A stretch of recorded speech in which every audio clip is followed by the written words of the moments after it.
Hello, beautiful, amazing, fantastic world, and you, beautiful, beautiful individual.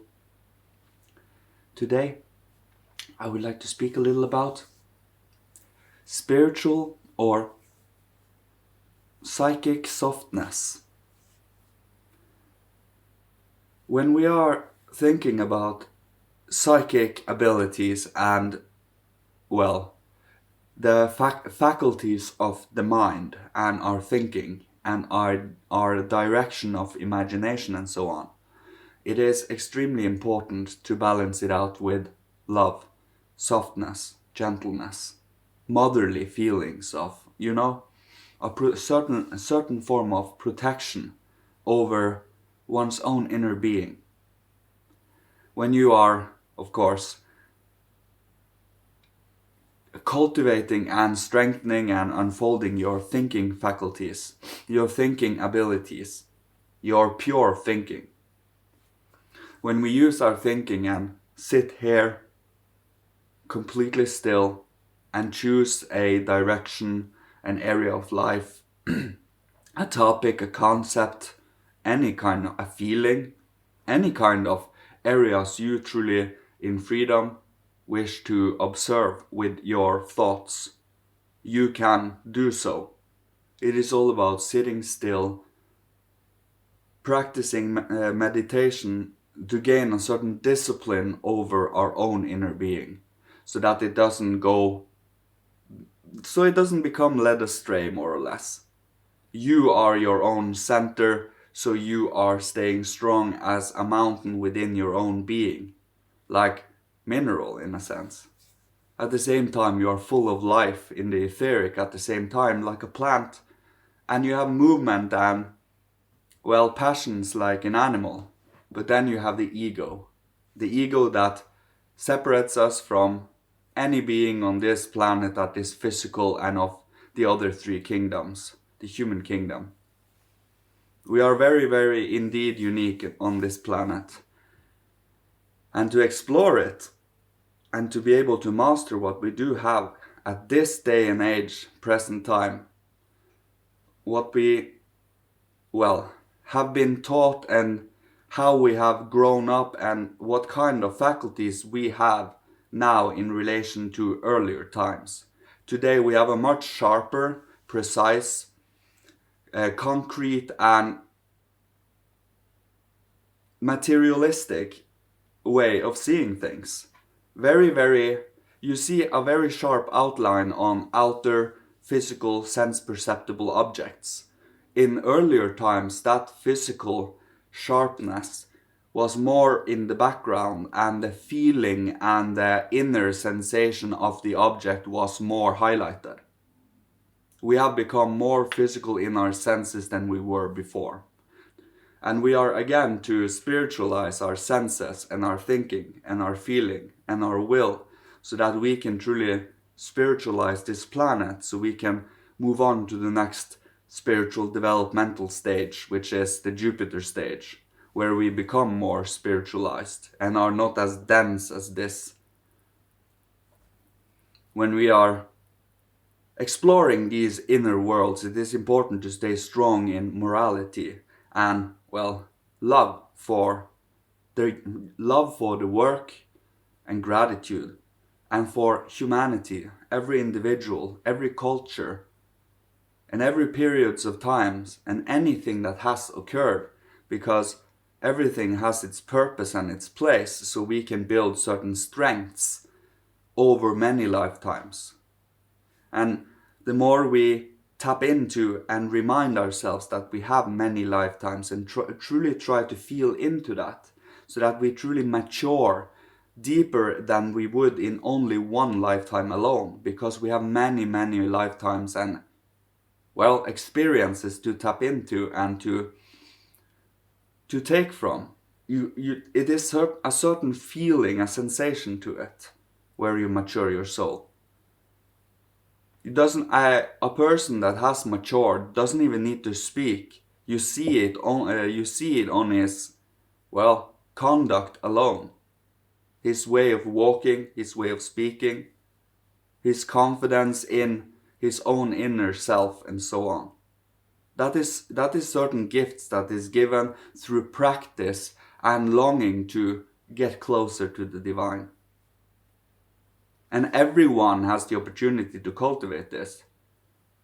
If we do it for 5 minutes a day, 10 minutes a day, slowly it will increase by itself, because it is, once you have reached the stage where spiritual work is enjoyable and it becomes life, it becomes the way, it becomes truth, that is when you can never let it go.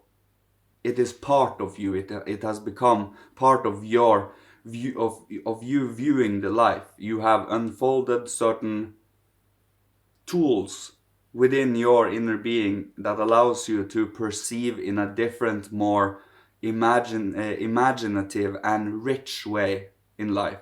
Instead of seeing things outside just as dead forms and matter that has just randomly assimilated together as they are, you truly see the separate mineral, the physical, etheric, astral, and ego, and the many different spiritual beings operating within this whole cosmos, and the movements and the forms and so on. Instead of having it dead and boring, which it truly is not in reality. It is life, it is something truly intelligent and cosmic and divine. The more we are grateful and wish to tap into this, the more we are able to tap into the pure thinking, the thinking that is filled with inspiration, so that we can, well, perceive certain higher truths and speak in higher terms and in more objective ways, so we can understand better why we are down here on this planet. We are, after all, constantly longing to reincarnate here by ourselves, by our own free choice, because nothing we human beings do is outside of freedom in the end, except what we are living inside. But our choices is of full freedom. Our inner values, our inner morals, how we think and feel. The outer circumstances, yes, might be out of our control to a high degree, but what we think, feel, and will, what we stand for, how we see the world, is fully in freedom for every human being. It is all about how, for me at least, I want to see myself as the teacher and the role model I longed to find when I was a kid, in a certain sense. And that is why I do what I do, so that I can inspire others. Not being some sort of ruler or leader, or, that is ordering people around, but just inspiring people to do their own work, to unfold within them, within you. Inspiring you is what I try to do. And people that are listening to me are doing so out of their own freedom. And I know that those that are listening to me are highly interested in these things. I trust that the universe sends those that, well, are in the same soul group as I am. And we are attracted to each other. And there are many such groups in this world, you see. But the more individual we are in each of these groups, and at the same time stay together in community, that is Philadelphia. Sibling love. We are siblings in freedom, in a sense. Outside of our blood ties, we truly understand one another through having gone through many struggles, having come to an understanding of the many, well, the many great things in life too. The small, it's the simple things often that makes one smile, and especially when you do spiritual work. A blooming flower is enough to make a heart flutter, because you truly are longing to unfold that kind of perceptive beauty, and unfolding the genius, more or less. Be able to perceive genius also, because how can you know something you have never experienced? You get my drift? That is why we sometimes have to borrow that feeling from higher realms at first, so that we can know what it feels like. And that is why we need, in humility and in gratitude and in reverence, to ask them for help, as I said, freedom. And our inner being has the freedom to stand for, well, whatever you wish to stand for. I stand for love. Love in inner strength, and not naive love, not just hiddly diddly love and allowing anyone to believe that you're an easy target. No, no, no. It is love. Remember that the higher realms, the spiritual realms, they are warriors. They are in constant combat. And those are the beings I look up to, you see. Not such combat as physical combat, but they are doing spiritual combat, like in the astral world and in the etheric and so on. And, well, the astral world is pretty rowdy in many areas. And that is what, to be able to, well, stand the hurricane, stand steady and strong with your own inner values in the hurricane and not letting yourself be swayed by holding the Christ principle close to your heart. And then you become unbending and at the same time very flexible, because you are still able to listen to others and their opinions and see if they have something amazing to say and so on. Always worth listening, always. That is at least what I have come to understand. Of course, I love to speak also, that is just my thing. Speaking is what I love to do, that is why I do it. And the more I speak, the better I become at it, and the more interesting I become to listen to. So it is a win-win-win all the way. And yeah, so I recommend to you practicing, becoming aware, speaking to yourself. That is what I do. I constantly comment on certain things, trying to ask higher opinions or higher perspectives, more objective perspectives, and try to see it from higher perspectives. And often I get answers also. So if I say something that is a little impulsive and a little short-sighted, they often correct me and say, you know, that you can see it like this too. And then you see it from a broader or higher perspective, so it becomes easier to digest, so that it isn't a big lump in your stomach because it is something that is completely contradictory to everything else. It is important to understand that many things might seem contradictory, but they truly belong to each other in the end. Like two sides of a coin, or two sides of a pole. Of course, instead of we being a pole, we are a scale. So we were a pole many eons ago, or a couple of eons ago, in the Hyperborean and Polarian times. But now we are threefold. That is why we sleep 1/3 of the day and are awake 2/3. And that is just reflection, the byproduct, the reflection of it. But we are in the balance of these two poles, the positive and negative, the soft and the hard, and so on. And the middle, the perfect balance, is the new stream. It is a different stream than the other two. That's a completely different road to walk. A balance.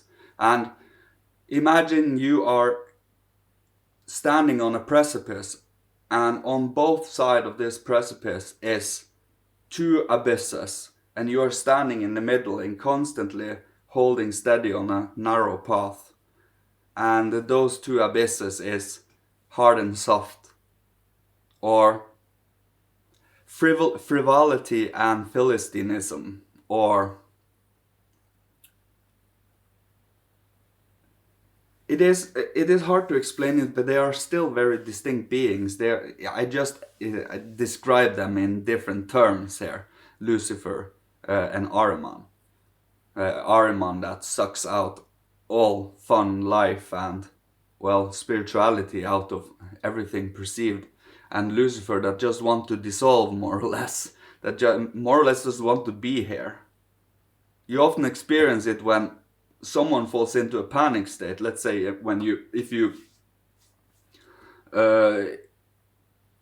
if they have experienced something very shocking, maybe, and then they're trying to make sense of it, but they don't know how. It's hard to explain it, but Well, I stood completely stiller, but I digress. In the end, allowing yourself to master your own being and becoming acquainted with your own being, your physical body, your life body, your astral body, and your ego, your personality, your inner values, morality, interests, your future, your all of these things that you yourself can stand for within your own being every single moment, from moment to moment, right? That is the freedom. And to find out who you are, you get the ability to see who others are, and you can help them unfold their potential if they want to. Freedom, remember, we never force, we always inspire and suggest in the end. And I will leave you with this because, well, time flies by when you enjoy talking. And may you be blessed, protected, guided, and loved in your endeavor to your hero's journey, to your beautiful, beautiful path that you are meant to share and express. And yeah, may Father, Holy Spirit, Christ, the ancestors, the ancient masters of old, the higher hierarchy, Michael, bless you, protect you, guide you, and love you on your path. Thank you so much. Love you all. Goodbye.